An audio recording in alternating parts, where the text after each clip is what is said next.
여러분 안녕하십니까? 프레스룸 라이브 유한솔입니다. 조금 전 10시 10분경 김건희 여사가 광화문 민중기 특검 사무실로 공개 출석했습니다.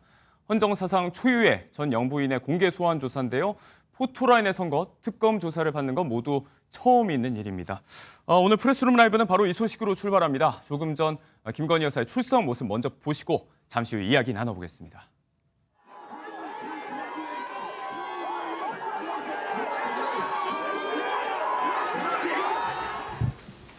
국민 여러분께 저같이 아무것도 아닌 사람이 이렇게 심려를 끼쳐서 진심으로 죄송합니다. 수사 잘 받고 나오겠습니다.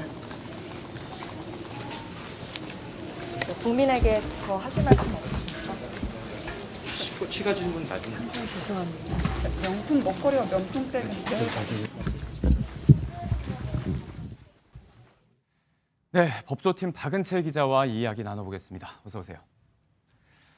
네, 10시를 조금 넘어서 이제 특검 사무실에 김건희 여사가 도착을 했고 조금 전에 포토라인에 선 모습도 보셨습니다.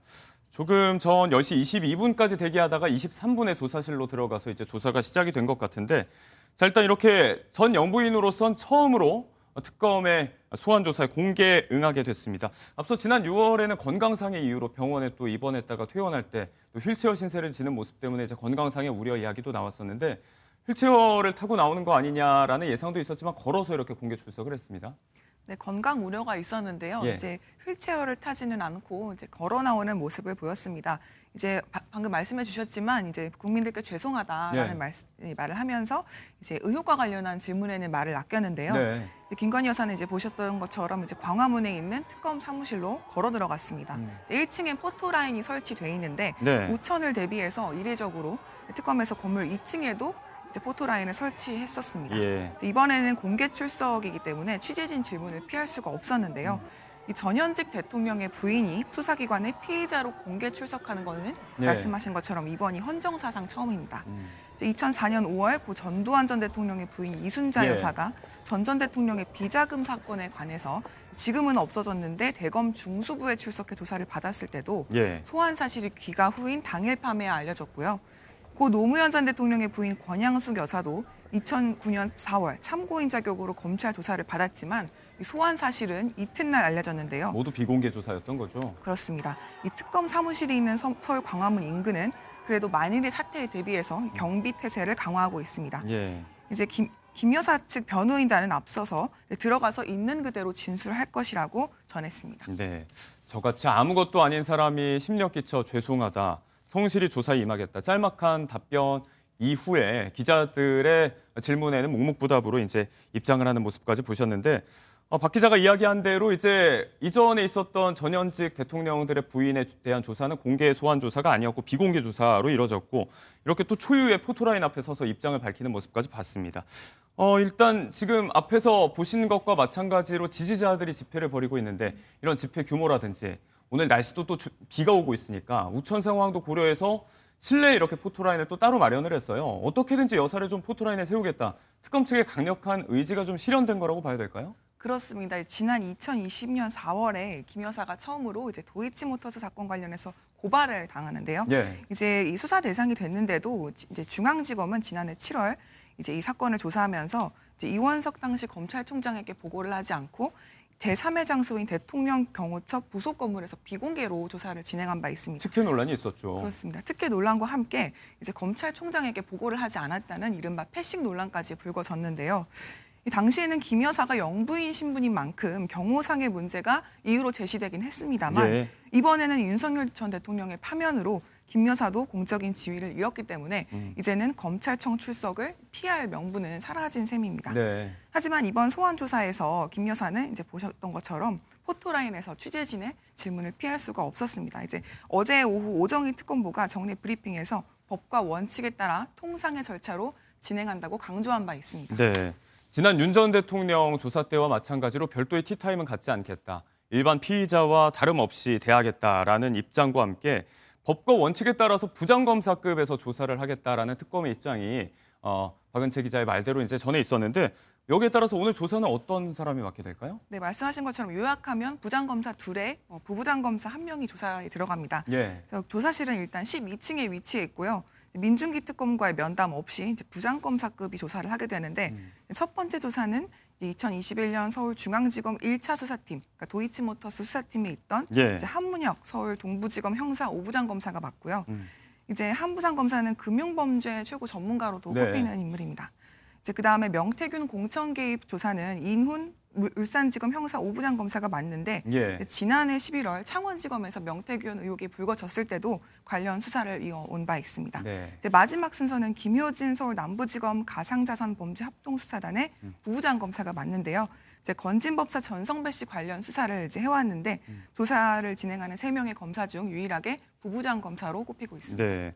오늘 조사에 들어갈 한문혁 부장검사가 이제 들여다봤었던 지난 중앙지검 1차 조사 그리고 또 재기 수사 이후에도 이제 이 도이치모터스 주가 조작 사건을 수사를 해왔었는데 김건희 특검이 들여다보고 있는 크게 16가지 혐의 가운데서 오늘 이 부분이 가장 이제 핵심 쟁점이 될 것 같고 또 그 외에 어떤 혐의점에 대한 조사가 이루어질까요? 네, 말씀하신 것처럼 수사 대상이 16가지나 됩니다. 예. 그래서 오늘 첫 조사에서는 이 3가지 위주로 물어볼 예정인데요. 이제 말씀드렸던 것처럼 도이치모터스 주가 조작 사건, 그리고 공천 개입 의혹 사건, 건진법사 청탁 의혹 사건입니다. 네. 이 가운데 아무래도 핵심은 이제 가장 먼저 조사가 이루어질 것으로 예상이 되는 도이치모터스 주가 조작 사건일 것 같습니다.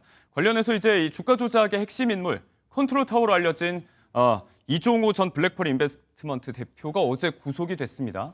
진술 확보도 그렇고 관련자 구속도 이루어지고 있고 앞선 이제 검찰의 재기 수사에서는 수백 건의 녹취록 파일이 확인이 되고 발견이 되면서 또 이 부분에 대해서 이제 특검이 김건희 여사의 주가 조작에 대한 공모 혐의 이 부분을 좀 짙게 보고 만반의 준비를 마쳤다라는 시각이 좀 지배적인 것 같아요. 그렇습니다. 말씀하신 이종호 구속부터 짚어가면요. 예. 이제 사실 구속된 사유는 도이치의 어떤 핵심 의혹이라기보다는 이제 도이치 사건에 연루된 이제 이정필 씨라는 이제 사람의 변호사법 위반, 그러니까 이종호 전 대표의 변호사법 위반 혐의로 이제 구속영장이 이제 발부가 됐는데 예. 이제 이정필 공범에게 이제 내가 김건희 부부, 윤석열 부부랑 친하니까 이제 말해서 집행유예를 받게 실형 해주겠다라는 대신에 집행유예 받게 해주겠다. 그런 명목으로 8천만 원을 이제 수수한 혐의입니다. 이제 말씀하신 것처럼 신병을 확보를 했기 때문에 네. 이제 진술을 받기가 조금 더 용이해진 셈인데요. 그래서 도이치모터스 의혹부터 설명을 드리면 네. 이제 최근에 윤석열 전 대통령 부부를 압수수색하면서 이제 김 여사가 권오수 전 회장 어제 조사를 또 받았는데 가장 통정 매매를 했다고 영장에 적시한 걸로 네. 알려졌습니다. 그래서 이제 김 여사를 방조범을 넘어서 공동 정범으로 수사하겠다고 이제 사실상 밝힌 셈인데요. 네. 이제 김 여사는 지난해 10월 검찰에서 모두 공모 방조 혐의에 대해서 무혐의 처분을 받은 바 있죠. 네. 그런데 이제 특검은 이제 시각을 바꿔서 주가 조작 기획 단계에서부터 참여했을 가능성을 살펴보고 있습니다. 그래서 이제 항소심 재판부는 이제 판결문에서 공동정범의 조건으로 실현하려는 공동의 의사가 있어야 되고 네. 그 의사에 따라 범죄 실행에 관여하는 역할을 해야 한다고 강조를 했는데 이제 이렇게 얘기하면서 이제 전주의 방조 혐의는 유죄로 판단하면서 김 여사의 공모 혐의는 무죄로 봤단 말이죠. 예. 그런데 이제 그 진술이 어떻게 나오느냐에 따라서 또 이런 판단도 달라질 걸로 보입니다. 네. 주가 조작 시세 조종 사실을 김 여사가 인지했는지, 김 여사 본인의 계좌를 지금 주가 조작 세력이 직접 운용을 했고 또 실제 그 투자금이 시세 조종에 활용이 됐는지 이런 부분들을 규명할 질문들이 집중적으로 오늘 나올 것으로 보입니다.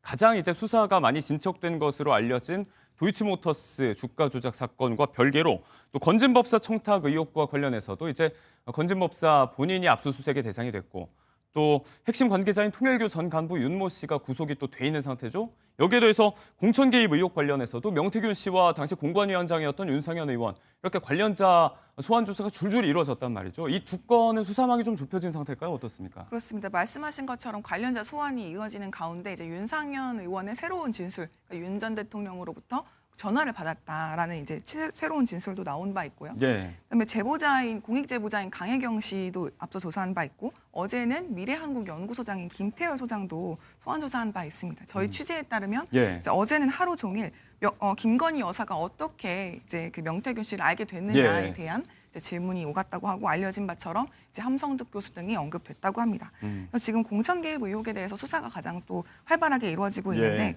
이제 공천 개입 의혹에 대해서 간단하게 설명을 드리자면 네. 이제 지난 2022년 창원 의창 보궐선거에서 이제 김 여사와 윤석열 전 대통령이 이제 공천에 개입했다는 의혹으로 이제 설명을 할 수가 있습니다. 예. 그래서 특검팀은 이제 당선인 신분을 이용해서 윤석열 전 대통령이 당 공관위의 업무를 방해했다라고 크게 보고 있고요. 또 아울러 김상민 전 검사의 공천에 대해서도 김 여사가 부당하게 개입했다는 관여했다는 의혹도 수사하고 있습니다. 이제 가장 중요한 혐의는 이제 김영선 전 국민의힘 의원의 공천 대가로 무상 여론조사를 받아갔다는 건데 네. 원래 여론조사를 의뢰를 하면 돈을 내야 되잖아요. 근데 그렇죠. 그 돈을 내지 않았기 때문에 이제 정치자금법 위반이 아니냐 그리고 특가법상 뇌물 혐의도 적용할 수 있지 않을까 살펴보고 있는 걸로 알려졌습니다. 이 세 가지 혐의에 더해서 특검은 여사의 나토 순방 당시 착용했던 고가의 명품 목걸이의 행방 여기에 관련해서도 질문을 좀 할 것으로 알려져 있습니다. 앞서 여사의 친오빠의 장모 집에서 발견됐다고 알려진 목걸이는 김 여사가 이제 모조품이라고 주장을 하고 있는 상황 아니겠습니까? 그 목걸이가 두 개가 있는데 하나는 이제 건진법사가 건넨 그라프트 네. 목걸이가 있고 이제 나토 순방 때 그 착용했던 반클리프 앞에 목걸이가 있습니다. 그게 앞선 목걸이죠, 지금. 그렇습니다. 그래서 이제 나토 순방 때 착용한 6천만 원 상당의 이제 반클리프 앞에 목걸이를 착용했는데 예. 말씀하신 것처럼 모조품이라고 지금 말을 바꾼 상태입니다. 그런데 이제 이게 그 재산 신고에 누락됐다는 의혹이 있어서 좀 문제가 됐는데 그래서 특검은 최근 이제 순방에 동행한 조현경 행정관을 포함한 이런 수행원들을 불러 조사를 했는데요. 예. 특이할 점은 한 행정관으로부터 이 목걸이가 너무 순방에 차고 가기에 너무 비싼 것 아니냐라는 예. 우려가 대통령실 내부에서 제기된 바 있다고 진술을 확보한 걸로 알려졌습니다. 요거는 이제 재산 신고 누락에 관한 거고 말씀하신 대로 건진법사 청탁 의혹에서 불거지고 있는 또 다른 목걸이 여기에 대한 행방도 이제 쟁점이 될 수 있는데 별개로 이제 명품 가방을 수수했는데 이걸 신발로 바꿨고 이게 여사의 신발이고 이런 점들도 오늘 좀 질문이 나올 수도 있을 것 같습니다. 16가지 혐의 가운데 일부라고 해도요. 이렇게 지금 저희가 간략하게 이야기를 해도 물어볼 게 굉장히 많고 방대한 조사가 될 것 같은데 조사 시간이 언제까지로 잡힐지 일단 인권보호 수사 규칙에 따라서 일모로 9시 이후부터 6시까지는 조사가 안 되잖아요. 협의해서 조금 더 이뤄질지 아니면 김 여사는 이제 건강상의 이유로 조금 더 일찍 맞춰달라 이렇게 요청을 해놨던 상태 아니겠습니까? 그렇습니다. 계속해서 이제 건강에 문제가 있다. 그래서 병원 퇴원도 이제 늦게 한 바 있는데요. 예. 변호인 3명을 대동하고 오늘은 장시간 조사는 거부할 걸로 보입니다. 김 여사 측 변호인단은 앞서 의견서를 제출하면서도 이제 건강상 장시간 조사가 어렵다고 얘기하면서 네. 이제 혐의별로 분리조사 그리고 조사 일정간 3, 4일간 휴식 보장 그리고 오후 6시 이전에 조사를 끝내달라라는 네. 취지의 의견서를 제출을 한 바 있습니다. 하지만 특검부는 정례 브리핑에서 이제 별도 협의가 불필요하다면서 예. 이제 통지된 일자에 출석하는 걸로 충분하다는 뜻을 전달했다고 밝힌 바 있습니다. 받아들이지 않은 거죠, 그러니까. 그렇습니다. 오늘 조사도 뭐 오후 9시 혹은 그 이후로까지 이어질 가능성이 좀 있다고 봐야 될 것 같습니다. 별개로 김건희 특검은 윤석열 전 대통령에 대한 체포영장을 발부받아서 지난 1일 또 1차 집행에 나섰다가 실패한 과거가 있는데 마감 시한이 내일까지입니다. 일단 2차 집행은 좀 보류한 것 같고 기류가 변하는 것 같아요. 윤 전 대통령은 이제 변호인 선임계를 제출했고 특검 측에서는 일정 관련해서 변호인과 논의하겠다. 조금은 누그러진 분위기거든요. 그렇습니다. 특검 조사를 거부하고 있는 윤 전 대통령에 대한 체포영장 재집행은 조금 이제 미뤄지는 상황인데요. 오늘 김건희 여사 조사가 있기 때문에 네. 이제 작용을 한 것으로 보입니다. 그래서 특검팀은 어제 브리핑에서 재집행을 언제 할 것이냐 묻는 취재진의 질문에 예. 더 이상 불필요한 논란이 생기는 걸 우려한다라고 말을 아끼기도 했습니다.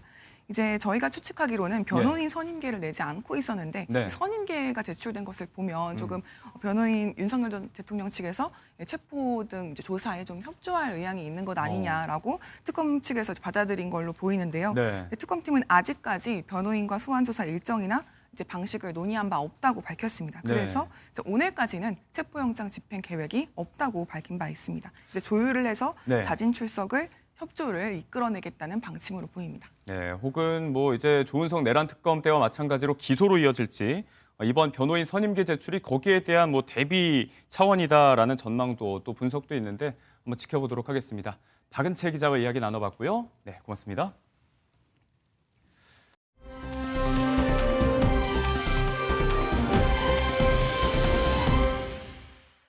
네, 네, 이번엔 새 정부 들어서 각 수장들 인사청문회에서 부각되고 있는 이 전두환, 노태우 전 대통령 비자금 환수 문제 얘기해 보도록 하겠습니다. 오늘 박균택 더불어민주당 의원 나오셨습니다. 어서 오세요. 예, 안녕하십니까. 네, 안녕하세요. 의원님, 지난달에 범죄 수익 은닉 규제 및 처벌에 관한 법률 일부 개정 법률안을 대표 발의하셨습니다. 이게 법률이다 보니까 좀 어려워요. 근데 일단 이 내용은 어떤 내용인지 먼저 설명을 해주시죠. 네. 그 반인권적인 그 국가 폭력 범죄를 저지른 정치인들이 있지 않습니까? 네. 그분들이 공직을 이용해서 많은 부정축제를 했는데 그 범죄 수익을 환수하려고 하면 지금까지는 유죄 판결을 받는 경우에 거기에 부수해서 몰수 추징을 할 수가 있었습니다. 네. 그런데 그 피의자가 사망을 하거나 공소시효를 경과를 하다 보면은 이것을 기소할 수가 없어서 몰수 추징도 할 수가 없는 그런 상황이 발생했습니다. 네. 대표적인 예가 그 전두환 노태우 씨의 그 자녀 또 손자들을 통해서 비자금의 존재가 드러났는데도 불구하고 이것을 그대로 바라만 보고 있어야 하는 이 현상, 이 잘못된 현상을 타파하기 위해서 이 법안을 발의를 하게 됐었습니다. 그러니까 즉 범죄자의 사망 등을 이유로 재판이 불가능해져서 이게 최종 유죄 판결을 받지 못하더라도 해당 재산을 몰수할 수 있게 만들겠다 이건가요? 예, 그렇습니다. 그럼 예. 그러면 전두환, 노태우 전 대통령 이게 국가 권력 남용으로 축적된 부정한 재산이다. 이거를 환수한다 이렇게 말씀을 하셨는데 예. 이게 쉽지 않을 것 같은데요. 제도를 말씀하시는 겁니까? 밝히는 것을 말씀하시겠습니까? 둘 다 마찬가지겠죠. 예, 네. 물론 이것을 밝히는 것은 이제 어떤 정밀한 수사 이게 뒷받침이 돼야만 가능할 것입니다. 네. 그래서 그것은 수사기관의 몫이긴 하지만은 이 명백한 불법 재산인 것을 그대로 자녀들이 물려받아서 호의호식하고 사는 이 상황 이것을 법적으로 뭔가 타파할 수 있는 근거는 만들어 두고 수사기관이나 세무당국이나 금융당국이 나서서 이걸 밝혀서 환수해낼 수 있는 근거를 만들어주고자 하는 것이 이번의 목표인 것입니다. 그러니까 기존의 범죄 수익 은닉에 대한 처벌 그 관련 법은 있었는데 여기다가 더 추가를 해가지고 법을 발의를 하시는 거죠? 예, 그렇습니다. 그러니까 과거의 법률은 피의자에 대해서 기소를 해서 유죄를 받은 경우에만 그게 부과해서 몰수도 함께 할 수가 있었습니다. 네. 그런데 전두환 노태우 씨처럼 공소시효가 경과하거나 사망을 해버린 이런 경우에는 기소를 할 수 없다 보니까 부가형에 불과했던 몰수 추징이 불가능한 것입니다. 그래서 그것을 그대로 그 방치를 해야 하는 상황이었는데 이걸 독립몰수제라는 것을 도입을 하게 되면은 피의자가 사망하고 공소시효가 지나서 기소하지 못하더라도 재산만을 몰수 추징할 수 있는 이런 그 근거를 법에 두게 돼서 경제적인 그런 부당한 이익이라도 이거를 박탈해낼 수 있는 이런 근거가 생기게 되는 것입니다. 네, 이재명 대통령이 후보 시절에 광주를 찾아서 이와 관련해서 한 말이 있습니다. 함께 먼저 들어보시겠습니다. 이 국가폭력 또는 군사 쿠데타, 국민에 대한 국가 권력의 살상행위에 대해서는 또는 그 시도에 대해서는 시효를 배제하고 철저하게 언제까지나 그가 생존하는 한 반드시 형사 책임을 물어야 하고 민사상 소멸시효도 배제를 해서 상속재산 범위 내라면 그가 사망한 후에 그 상속자들한테까지도 민사상 배상 책임을 끝까지 물어야 된다고 생각합니다. 그러니까 사망한 후에 상속자들한테도 이거를 물겠다 이 말이네요. 근데 이게 법 개정이 지금도 좀 추진은 그동안 되어 왔었는데 이게 또 잘 안 됐었잖아요. 이게 쉽지는 않다는 얘기예요. 그러니까. 예, 그렇습니다. 뭐 법적 안정성을 해친다, 다른 그 범죄와의 뭐 형평성을 해친다, 여러 가지 이유로 또 유연적이다 이런 얘기가 있어서 이것을 계속 그 추진을 못했습니다만은 지금쯤은 이것을 저는 추진해도 될 때가 됐다고 봅니다. 대통령의 공약이고 또 법무부 장관이나 국세청장 등도 동의를 하고 있고 여당 의원인 저나 장경태 의원 외에 야당 의원인 박준태 의원까지 이걸 발의를 할 정도의 나름의 여야에 상관없는 공감대가 형성이 돼 있기 때문에 저는 지금쯤이면 추진하면 되지 않을까라는 기대를 갖습니다. 이 비자금이라는 게요. 이게 30, 40년 전에 조성을 해서 은밀히 관리를 해온 게 비자금이잖아요. 이 실체를 밝혀내는 것 자체도 쉽지 않을 것 같다는 생각이 드는데 어떤가요?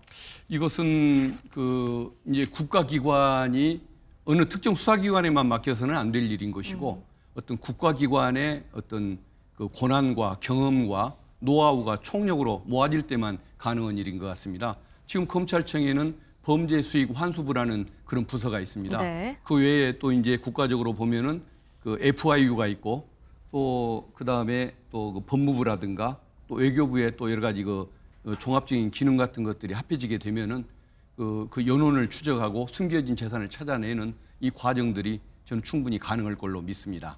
외국 사례가 좀 궁금해요. 외국에는 이런 법이 있나요? 예. 그 독일에는 독립몰수제라는 것이 이미 도입돼 있었습니다. 독립몰수 방금 하신 대표 예, 발의하신 독일 내용이요. 형법이 있습니다. 네. 그리고 EU 국가들이 많은 그런 제도를 채택하고 있고 네. 미국 같은 경우에는 그 민사몰수제라는 것이 있는데 범죄나 이런 것들로 기소할 수가 없는 이런 경우라고 할지라도 어떤 개연성, 부정축제로 인한 재산이라는 개연성이 입증이 되면은 민사소송 방식을 통해서 몰수를 해내는 그런 제도가 있습니다. 그리고 또 유럽에서도 그 유엔 그 부패방지 협약 네. 여기에서도 어떤 그 독립몰수제를 도입을 해야 한다라는 이런 공고를 하고 있기 때문에 저는 뭐 입법내로서는 뭐 큰 문제는 없다고 봅니다. 다만 네. 한 가지 이제 그 문제를 삼는 그 시각이 있을 겁니다. 이거 이미 공소시효가 지나고 이미 법질서가 형성이 됐는데 지금 와서 몰수 추징이 가능한 것이냐, 네. 특히 가족들을 상대로 이걸 할 수 있는 것이냐라는 이런 시각이 있을 네네. 것입니다. 그런데 과거의 헌법재판소 그 결정례를 보면 5.18, 12.12 같은 중대 범죄자들, 중대한 공익사범들에 대해서는 개인의 신뢰보다도 훨씬 더 큰 그 국가적 어떤 목표 사명이 있기 때문에 예외적으로 소급 입법이 가능하다는 이런 대법원의 그 헌법재판소의 판결이 있었습니다. 그래서 그 판결을 결정례를 여기에 예외적으로 도입한다고 한다면 이것도 저는 가능한 경우라고 가능할 믿습니다. 수 있게 보시는 예. 거군요. 그리고 또 하나는 네. 제3자가 그 어떤 그 재산을 받았을 때 그 뭐 상속받든 증여받았을 때 원래는 알면서 이걸 취득해야만 몰수 추징이 가능한 것이 기존의 법제인데 네. 이 가족들은 사실상 이걸 알고 있었다고 봐야 하는 거 아니겠습니까? 입증에 어려움이 있는데 이런 범죄로 취득한 재산에 대해서는 그 부정축제 재산인 것이 분명히 드러난다고 한다면 가족들이 알았다는 입증을 하지 않더라도 몰수 추징할 수 있게끔 그런 특례를 좀 두고 있습니다. 네, 이 새 정부 장관들 인사청문회에서 고 노태우 전 대통령의 비자금 환수 의지가 나오면서 사실 이 비자금에 대한 관심은 또 높아지고 있는 상황입니다. 청문회에서 어떤 내용이 나왔던 건지 한번 보시겠습니다. 노태우 비자금, 그게 증여가 됐는지 대여가 이루어졌는지 끝까지 추적해서 그것의 정의를 살려내는 것이죠. 맞지 않습니까? 예, 그렇습니다. 비자금은 끝까지 처벌하고 또 국고로 환수하는 것이 5.18 정신 아닐까요? 예, 저는 뭐 동의합니다. 네. 독립몰수제 도입에 관련해 갖고 일부 양형 체계의 변화를 주는 거니까 신중히 논의해야 된다는 의견도 있지만 저는 이건 꼭 도입해야 된다고 보고 있습니다. 사망하거나 또는 피의자를 특정하지 못한 상태에서 범죄 수익이 우리 일실되지 않도록 반드시 도입하는 게 필요하지 않나 이렇게 생각을 하고 있습니다. 네, 대통령과 뭐 국세청장 후보 그때 인사청문회였고요. 법무부 장관 뭐 인사청문회였고 뭐 다 이렇게 의지가 뭐 의원님도 마찬가지고 의지가 예. 이렇게 확실하다면은 가능할 수도 있겠다 생각도 예, 드네요. 그렇습니다. 네. 그 박준태 국민의힘 의원도 네. 입법 제안서를 보면은 발의 배경에 어떤 그 전두환 노태우 부정축제 사례를 써놨습니다. 네. 그래서 야당 의원까지도 그런 말씀을 할 정도면은 저는 뭐 이 정도면 공감대가 이미 형성된 것 아닌가. 국민의 뜻까지 부합하기 때문에 저는 뭐 충분히 이번에는 입법이 완성될 수 있다고 기대하고 있습니다. 지금 인사청문회에서 이 얘기가 나온 거는 노태우 전 대통령 추징된 그 비자금 우리가 보는 2013년이었나요? 한 2천억 원 정도가 이미 완납을 했다 이런 얘기가 있었어요. 근데 더 있다고 보는 거죠? 예, 그런 거죠. 예, 그러니까 재임 중에 이미 빼돌린 재산이 있었다는 것을 그 이혼 소송 과정에서 딸이 밝혔지 않습니까? 그렇기 때문에 그 뭐 300억 정도에 되는 그 비자금이 뭐 대통령 봉급에서 나왔을 리는 없겠고 그 정도면 저는 뭐 충분히 수사를 하고 환수를 하기 위한 노력의 요건은 충분히 성립이 됐다고 보입니다. 네, 그러니까 최태원 SK그룹 회장과 노소영 아트센터 나비 관장이 이혼 소송 항소심에서 이 메모가 방금 보셨는데 메모가 네. 나오면서 비자금이 있는 거 아니냐, 이게 비자금이냐 아니냐부터 이제 이게 시작이 됐고 예. 재산 분할 금액이 어마어마하게 나왔는데 예. 이게 사실 이 비자금이 먼저 이게 영향을 미친 게 아니냐라고 얘기를 한 거예요. 어떻게 돌아가는 건지 모르겠어요. 예, 저도 이혼 소송에 관한 것은 기사로만 네. 봤기 때문에 구체적인 내용은 모르겠지만 저때 그저 어떤 친정 아버지를 통해서 들어갔다는 재산, 그것은 공직자가 군인 출신의 공직자가 벌 수 있는 평범한 재산은 아니지 않겠습니까? 결국은 뭐 기업체들로부터 받았던 뇌물이라고 볼 수밖에 없을 텐데 저 정도면은 저는 뭐 당연히 어떤 환수를 위한 노력이 있어야 한다는 것이 어떤 국민의 정서가 아닐까 싶습니다. 그러니까 지금 재산 분할 금액이 어마어마해서 1조 3천억 원 지급하라고 예. 얘기가 나오면서 이 뭔가 어떻게 이렇게 재산 분할이 되는 건가 했더니 나온 얘기가 이 메모였거든요. 그러니까 예. 이거를 지금 비자금이라고 보고 이걸 환수하겠다라는 그러니까 목표신 건가요? 예, 그렇습니다. 대신에 그 비자금으로 넘겨졌던 재산은 이미 없어지고 없을 것이기 때문에 그 이익에 해당하는 대감을 그 어떤 금액에 해당하는 부분을 추징을 통해서 받아내는 것은 가능할 걸로 봅니다. 아까 말씀하신 대로 국민의힘 박준태 의원도 발의를 했잖아요. 예. 그러니까 힘을 받고 있는 건데 같은 내용들인가요? 그 모두 말씀하신 예, 게? 박준태 의원은 이것을 형법에 넣어서 모든 범죄로 확대하자는 것이 박준태 의원의 아니고 네. 일부 국가 폭력 범죄에 대해서 이것을 집어넣자는 것이 장경태 의원과 제 방안입니다. 네. 국민들 보시기에는 박준태 의원의 안이 훨씬 더 시원하고 좋을 것이긴 할 것 같습니다. 네. 그러나 모든 범죄니까요. 네. 이미 공소시효가 지나고 사망하고 이미 이제 어떤 법적인 추급은 끝났다라고 생각하는 상황에서 이것이 다시 어떤 불씨를 되살리려면은 소급입법이라고 해서 비판의 여지가 있기 때문에 그 유연적인 이런 그 논쟁을 피하기 위해서 어떤 반인권적인 국가 폭력 범죄 여기로 좀 대상을 축소를 했던 것이고 아마 장경태 의원도 비슷한 취지로 이것을 제안을 했던 걸로 그렇게 알고 있습니다. 네, 법 개정이 속도를 낸다는 목표신 것 같은데 언제까지 목표? 올해 안에 목표라는 얘기는 들었습니다만 예. 가능할까요? 예, 노력하면 입법이 그렇게 쉽게 이루어지는 부분은 아닙니다만은 네. 올해 안에 가능할 걸로 보여지고 저는 그래서 이 부분을 다음 주에 이제 간담회를 개최를 하려고 합니다. 네. 로스쿨 이사회에서 추천하는 학자들이라든가 뭐 법무부 또 국회 입법조사의 전문가들 그리고 또 5.18 기념재단의 피해자들 함께 모여서 회의를 개최하려고 하는데 이 회의를 개최하는 이유가 혹시 유연성은 없을 것이냐, 혹시 또 입법적인 공백은 없을 것이냐 이것을 면밀히 살펴서 나중에 입법을 추진할 때 어떤 이론적 근거를 정확히 제시하고 또 어떤 빈틈이 없게 해서 신속하게 추진하기 위한 그런 목표로 이 간담회도 개최할 계획을 가지고 있습니다. 네, 의원님 그리고 검사시였으니까요. 오늘 아침 김건희 여사 특검에 출석을 했습니다. 이 문제는 어떻게 될 거라고 좀 전망하시나요?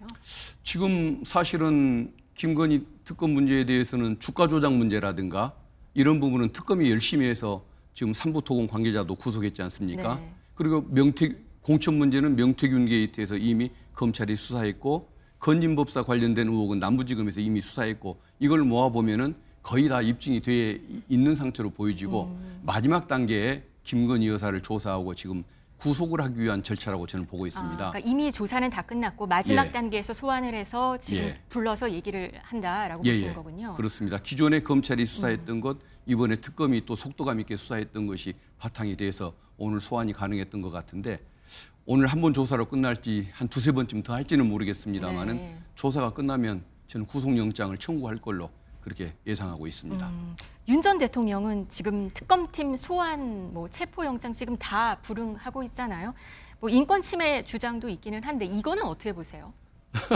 이 법에 따라서 체포영장을 집행하려는 특검이 뭔 죄가 있어서 인권 침해라고 합니까? 오히려 어떤 조폭들이나 아주 악질적인 공갈범들이 취하는 그런 탈의 방식의 이런 저항 이게 오히려 그게 부끄럽고 그게 오히려 추태인 것이지 어떻게 체포영장을 하러 갔던 특검에게 그런 인권 침해라는 주장을 할 수가 있습니까? 그래서 저것은 그야말로 터무니없는 주장도 아니고 터무니없는 소리에 불과하다고 저는 생각합니다. 어떻게 될까요? 그 수사 윤 전 대통령에 대한 내일까지 집행유예 기간이니까 한 번쯤 더 시도를 하고 네. 저는 그걸 반드시 내일은 관철해 낼 걸로 기대를 합니다. 아마 특검이 의지가 강하다고 한다면 그걸 뭐 반드시 드러낼 수 있을 것이고 그렇게 되면 또 윤석열 피의자가 스스로 포기하고 나올 수도 있는 것이기 때문에 저는 특검의 의지에 달려 있다고 그렇게 생각을 합니다. 아, 그럼 만료 스스로 나올 수도 있다고 보시는 거군요, 이제. 이제 교의 드러내려고 하면은 부끄러워서 그러면 옷 입고 나가겠다라고 이런 결과로 이어지지 않을까 생각이 듭니다. 마지막으로 그 여쭤볼게요. 정청래 의원, 예. 민주당 신임 대표로 지금 선출이 되셨어요. 근데 검찰, 뭐 언론, 사법개혁 추석 전에 마무리하겠다라면서 강한 의지를 드러내긴 했거든요. 쉽지 않을 수도 있을 것 같은데 이건 어떻게 보세요?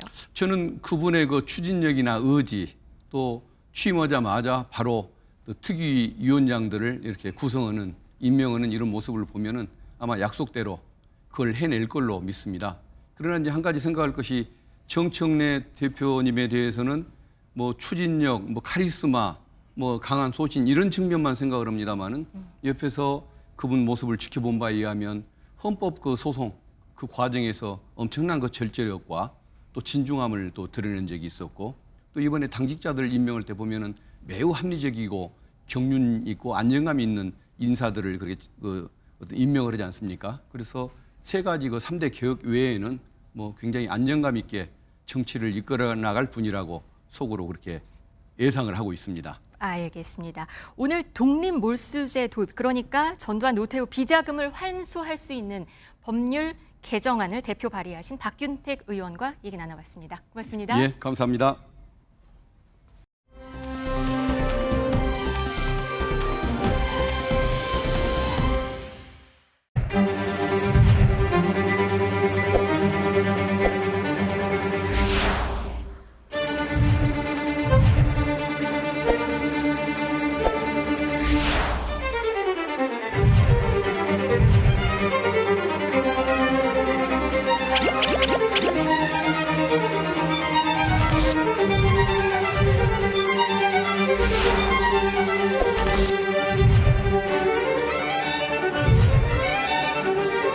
오늘도 전국에 거센 비가 예보됐습니다. 거기에 대해 감사합니다.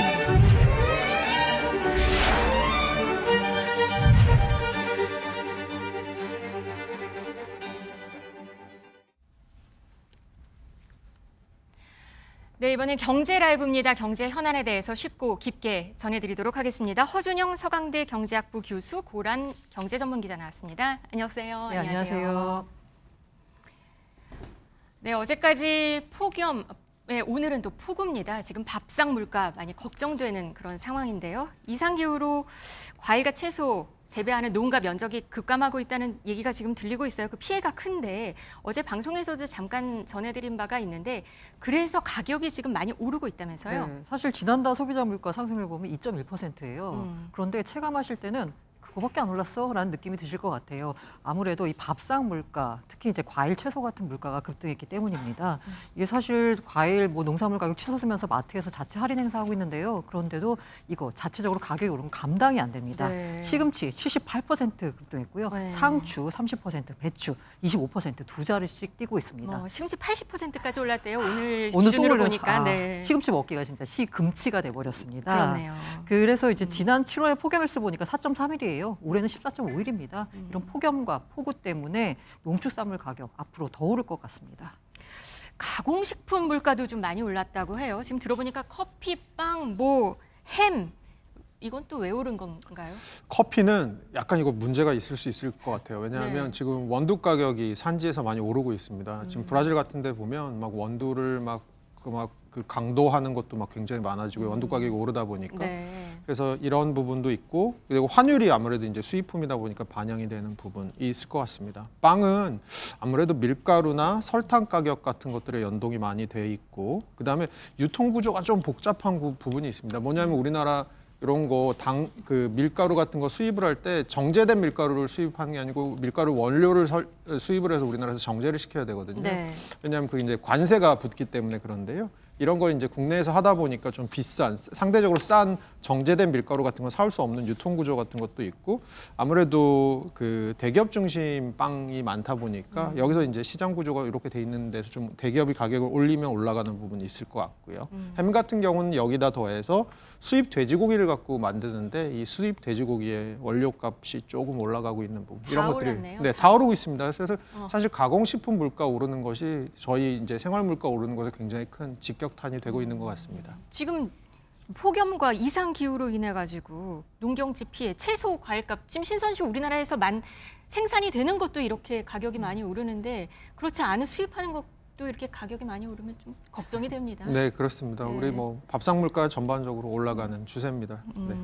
정부는 일단 배추랑 한우 출하량을 늘리고 뭐 날씨 영향 받은 품목에 대해서는 네네. 뭘 좀 관리를 하겠다라고 얘기는 나오는 것 같습니다. 네, 어제 기재부 1차관 주제로요. 네. 물가관계 장관 회의가 열렸습니다. 이 자리에서 정부는 배추 방출 규모를 전월 대비 2배 수준으로 확대하기로 했습니다. 아울러 폭염과 폭우 영향을 크게 받은 수박 등 품목을 중심으로 정부 할인 지원 행사를 지속적으로 추진하기로 네. 했습니다.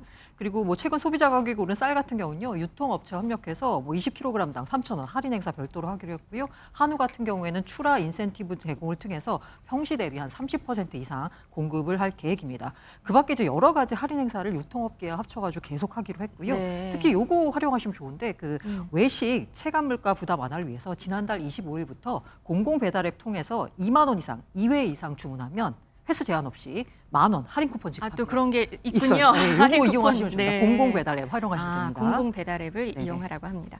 그런데 이게 정부 지원이라는 게 좀 한계가 있기도 할 것 같아요. 지금 뭐 일부 할인은 하고 뭐 갖고 있는 비축 물량을 좀 푼다고 하는데 이게 한계가 있잖아요. 이게 언제까지 얼마나 잡을 수 있을까요? 사실은 매년 반복되는 얘기입니다. 맞아요. 작년 작년에도 이맘때 그랬어요. 그랬습니다. 그래서 그때 뭐 많이 나왔던 얘기가 결국 이런 겁니다. 올해 새로 이제 재배가 돼서 나오는 새로운 신선 식품들, 이런 채소나 과일들이 나와서 작황이 좋아야지 이런 것들이 구조적으로 해결이 네. 되는 거지, 정부가 할 수 있는 역할은 뭐 또 한편으로는 한계가 있다라는 거고요. 이런 얘기 나올 때마다 항상 등장하는 게, 단기적으로는 이렇게 두더지 잡기식으로 물가 올라간 품목을 좀 잡더라도 네. 중장기적으로는 우리나라 농업 부분들에 대한 생각들, 유통 구조들에 대한 생각들, 수입선에 대한 생각들, 이런 것들을 중장기적으로 해서 이런 일이 좀 반복되지 않도록 하는 것이 결국 중요하지 않을까 생각하고 있습니다. 최근 들어서 유난히 더 그런 것 같아요. 최근 몇 년 사이. 작년에도 엄청 심했고 네, 맞습니다. 올해는 지금 이제 시작인 것 같아요. 8월 이제 초잖아요. 네. 그러면 그렇고 사실은 저희 지구 온난화 등을 이슈가, 생각해 볼 수밖에 예. 없을 것 같습니다. 앞으로 이런 일이 더 빈번해질 가능성이 있기 때문에 좀 더 구조적인 대응이 필요하지 않을까 보고 구조적인 있습니다. 대응, 중장기적인 네, 어떤 맞습니다. 대응 전략을 갖고 있어야겠다라고 말씀하십니다. 좀 더 뭐 좀 아껴 쓸 수 있는 할인 쿠폰이나 일단 이런 걸 좀 챙기면서 사는 방법도 지금은 그래야 될 것 같습니다.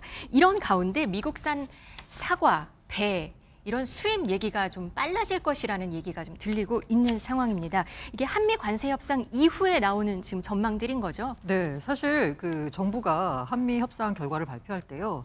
그 김영범 정책실장이 우리가 쌀과 소고기 추가 개방 막아냈다라고 했었어요. 근데 맞아요. 트럼프 대통령이 자신의 SNS에 올릴 때는 우리가 한국의 농산물 시장을 전면 개방하기로 했다라는 식으로 올렸어요. 네. 그래서 이게 국내에서 무슨 얘기인가라고 했는데 쌀과 소고기는 막았습니다. 그런데 미국산 과체류 수입 절차를 간소화하기 위한 전담 데스크가 설치된 것으로 확인이 됐습니다. 얘기는 뭐냐면 쌀과 소고기는 막았지만 그 밖에 다른 농산물에 대해서는 아무래도 개방을 확대해야 될 것 같다라는 얘기가 나오고 있거든요. 네. 실제로 어제 구윤철 경제부총리 겸 기획재정부 장관 주재로 성장 전략 TF 1차 회의가 열렸습니다. 여기서 무슨 말을 했냐면요. 관세 협상 결과 미국산 과체류 수입 위생 절차와 관련한 양국 간 협력을 강화하기로 했다라고 밝혔습니다. 네. 이 얘기에 따라서 아마 전담 데스크가 설치된 것으로 알려져 있습니다. 전담 데스크, 미국을 전담하는 데스크가 있을 네. 것 같다라고 예상이 되는 거죠? 이게 지금? 이제 농림축산검역본부가 있습니다. 네. 거기서 이제 외부에서 들어온 농산물에 대해서 검역을 하거든요. 그런데 이게 권역별로 북미, 남미, 중동 등 지역을 포괄하는 담당자를 두고 있습니다. 그런데 이번 한미 협상 결과로요. 미국만 전담해서 맡는 데스크를 만들자라는 겁니다.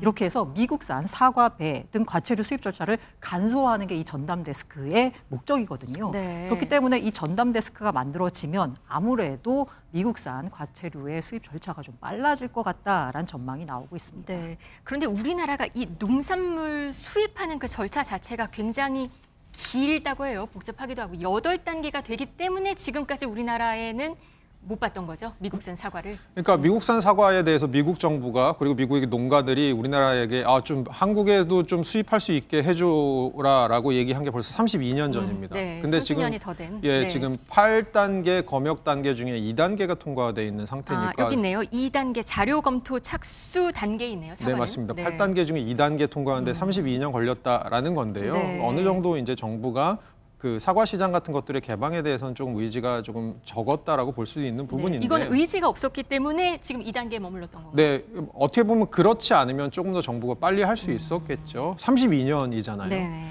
근데 그런 측면에서 저희가 좀 봐야 될 게 그 국제무역기구 WTO에서는 이 가입국들 모두에게 수입 위험 분석 8단계, 그러니까 검역을 하는데 8단계 검역을 명시하고 있습니다. 그러니까 어떤 나라에서 WTO 가입한 국가면 이거 검역 단계를 줄이거나 할 수가 없습니다. 그러니까 아까 고란 그 기자님께서 말씀하신 것처럼 네. 단계는 없앨 수 없고 미국 전담 데스크를 두어서 미국 제품에 대해서 조금 더 검역을 빨리 진행시킬 수는 있는 겁니다. 그런 측면에서는 정부가 아까 제가 말씀드린 것처럼 정부가 네. 의지를 좀 가지면 이걸 좀 더 빨리 할 수는 있을 것 같고요. 그러다 보면 미국 사과가 수입이 길이 뭐 또 열릴 수도 있는 부분 이럴 것 같습니다. 아까 화면에서 잠깐 보셨는데 배, 뭐 감자 이런 것도 한국행을 지금 대기하고 있다, 줄줄이 대기하고 있다 이런 얘기도 있거든요.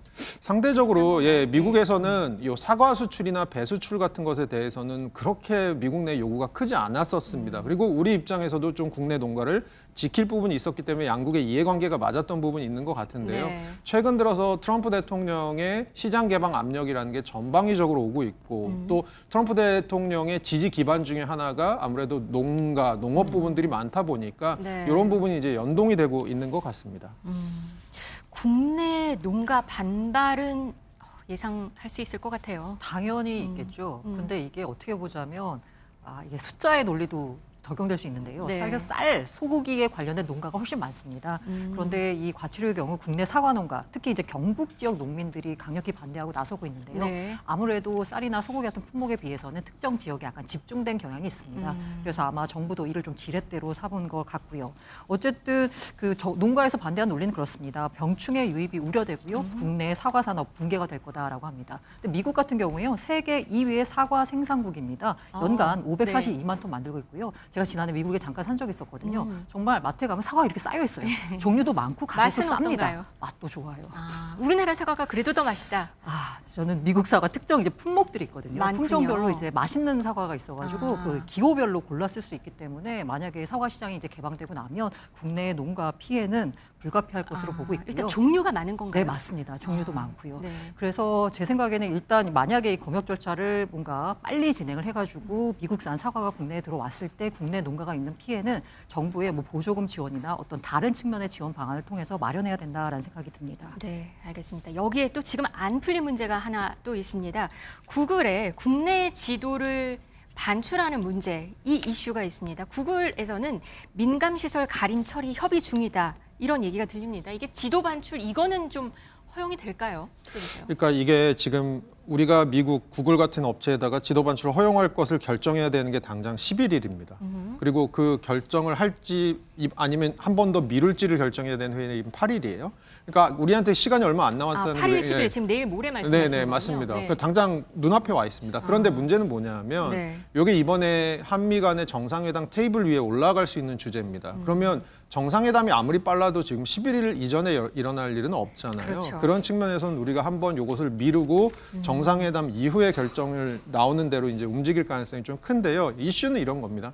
최근에 러시아 우크라이나 전쟁 같은 거 보시면 주로 뭘 갖고 공격을 많이 하냐면 드론을 갖고 공격을 많이 합니다. 드론을 갖고 어떤 특정 목표를 타격을 하려면 그 목표에 대한 좌표가 있어야 되잖아요. 이 지도는 드론과 연관이 되는 거군요. 지도는 결국은 안보와도 연관이 되고요. 그렇기 때문에 우리가 이 외국 기업들이 사실 2007년, 2013년인가요? 이렇게 세 번째 지금 요구를 하고 있습니다. 네. 요구를 하고 있는데 우리가 계속해서 안보상의 이슈를 더군다나 우리는 지금 남북한이 분단돼 있는 상황이잖아요. 네.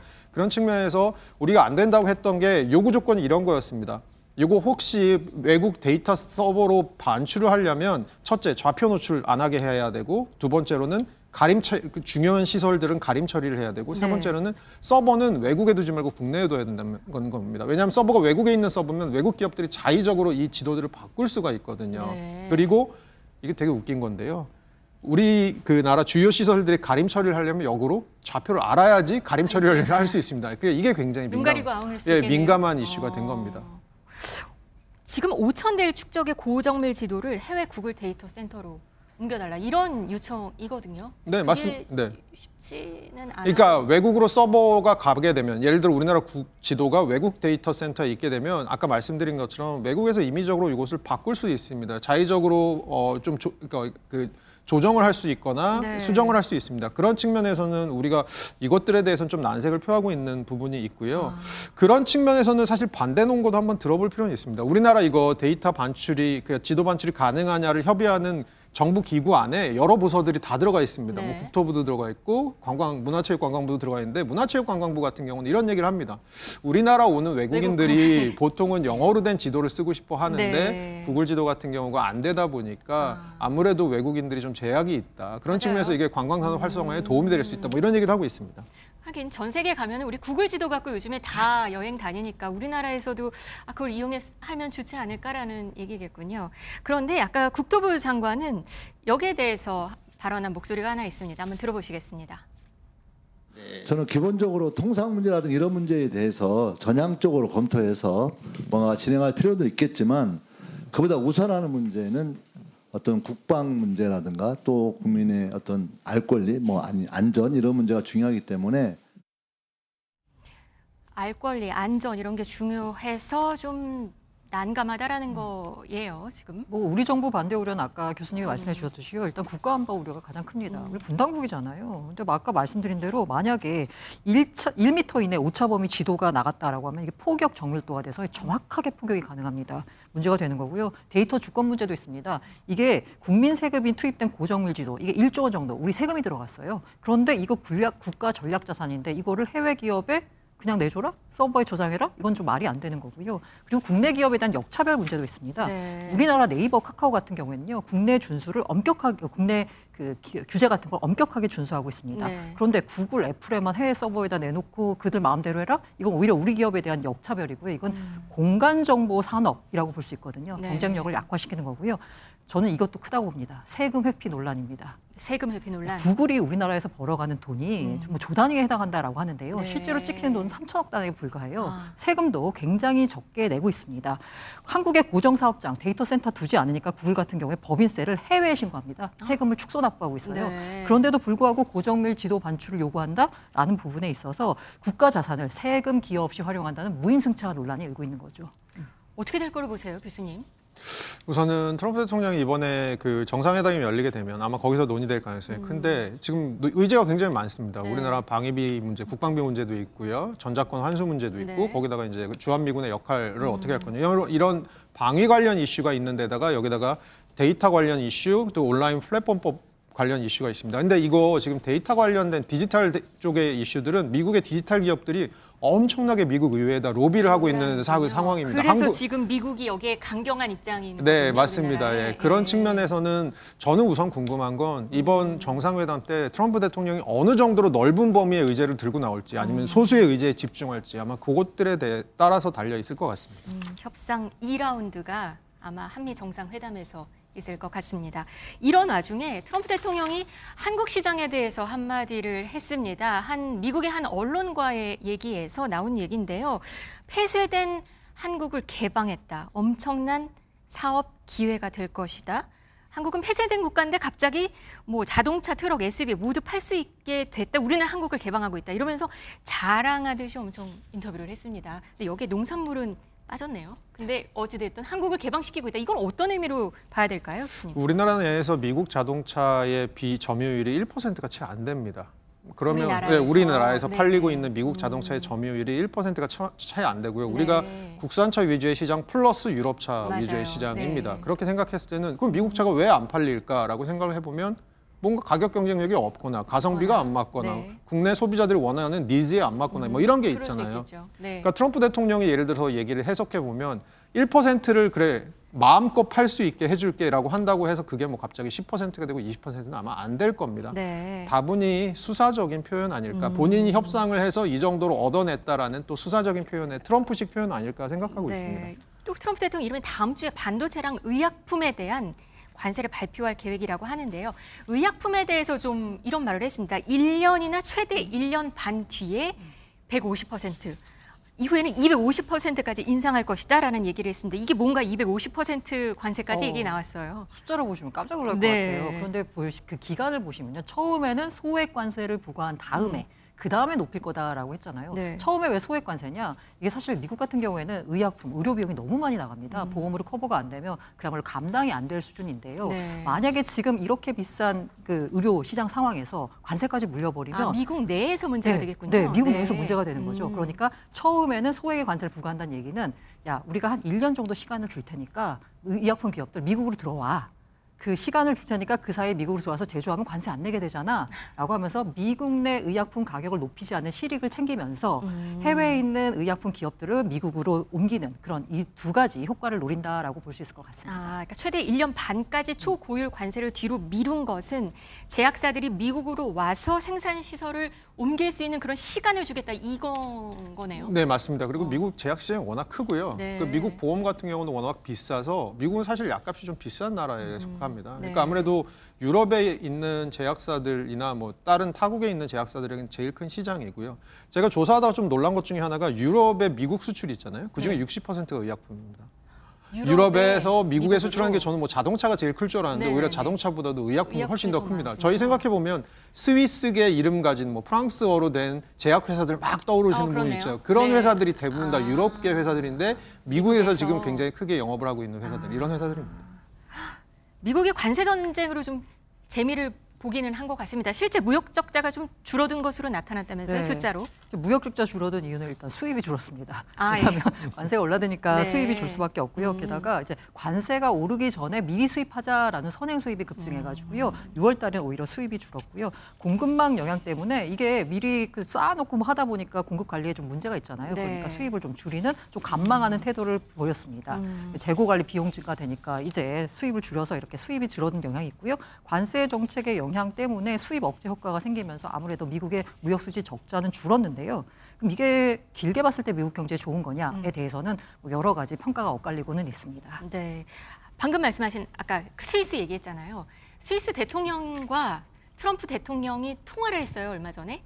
그러더니 스위스 대통령의 39%의 관세를 부과했어요. 기분이 나쁘다라는 이유로 31%를 부과하기로 했었는데 39%까지 올렸단 말이에요. 근데 여기 아까 말씀하신 그 의약품이 여기에 또 상당 부분 들어가겠네요. 네, 맞습니다. 스위스계 제약회사들이 굉장히 많은 상황이고요. 네. 이거 31일 날, 그러니까 8월 1일 날부터 상호관세 31%가 들어가니까 그 전날 스위스 대통령이 전화를 한 겁니다. 근데 전화를 했을 때 약간 저희 한국 표현으로 훈장과 같은 역할을 한 거예요. 트럼프 대통령 당신 이러면 안 돼. 안 된다. 이런 식으로 얘기를 네. 설득을 했었어야 되는데 결국 이런 것들에 대해서 트럼프가 굉장히 경노하면서 전화 끊고 나서 바로 스위스에 대해서 원래 31% 상호 관세를 자 8% 올려. 그래서 39%를 하고 있고요. 지금 스위스 대통령이 결국에는 또 바로 미국행을 선택했다고요? 미국 지금 가고 있다. 네, 맞습니다. 트럼프 대통령이 지금 마음을 변심을 한 것을 어떻게든 돌려봐야 되는 거고 요게 만약에 39% 상호관세가 스위스로 들어오면 스위스 GDP의 성장률의 0.3에서 0.5가 1년에 빠진다고 합니다. 그러니까 네. 엄청나게 큰 숫자인 거죠. 스위스 여론도 그래서 많이 안 좋아서 결국 미국까지 맞아요. 직접 가게 만든 것 같아요. 이게 사실 뭐 정확한 얘기는 아니지만 하여튼 뒤로 나온 얘기는 뭐냐면 실무진단에서는 한 10% 선에서 합의가 됐었대요. 이래서 스위스가 약간 뭐 안심하고 있다가 약간 방관하고 있다가 마지막 날 양국 통화하다가 이제 아까 말씀드린 대로 트럼프 대통령이 화가 나가지고 전화 끊고 이제 39%를 했다는데 일설에 따르면 전화하는 와중에 미국 쪽에서 스위스 실무진한테 전화해가지고 당장 통화 끊어라, 전화 끊어라. 또 지금 중간에? 분위기 너무 안 좋다라는 얘기까지 오갔었다라고 네. 해요. 그래서 지금 스위스 내에서 일부에서는 우리도 보복관세 부과해야 된다라는 의견도 나왔지만 워낙 사안이 중대하다 보니까 대통령이 지금 미국까지 날아가는 일이 벌어졌습니다. 인도도 있어요. 뭐 깨진 브로맨스냐 트럼프 대통령이랑 사이가 좋아 보였는데 지금 안 좋아졌다 이런 얘기가 있었는데 인도 정부는 거부했는데 인도 최대 정유 회사가 북미산 원유를 좀 많이 수입을 늘린다고 해요. 네, 맞습니다. 최근에 인도가 러시아산 원유를 좀 더 사다 쓰고 있었거든요. 네. 그러니까 트럼프 대통령께서 뭐라고 하냐면 너네가 러시아에 지금 돈 대주고 있는 거다. 우리가 사다 쓰지 말라고 그랬지 않냐. 이렇게 얘기하니까 인도 정부에서는 이렇게 가고 있습니다. 알겠습니다. 미국 상호관세는 우리 시각으로 내일 오후 1시에 시작이 됩니다. 전 세계 각국은 지금 국익 챙기느라 바쁜 모습입니다. 오늘은 경제라이브 고란 전문기자 허준영 교수와 함께했습니다. 고맙습니다.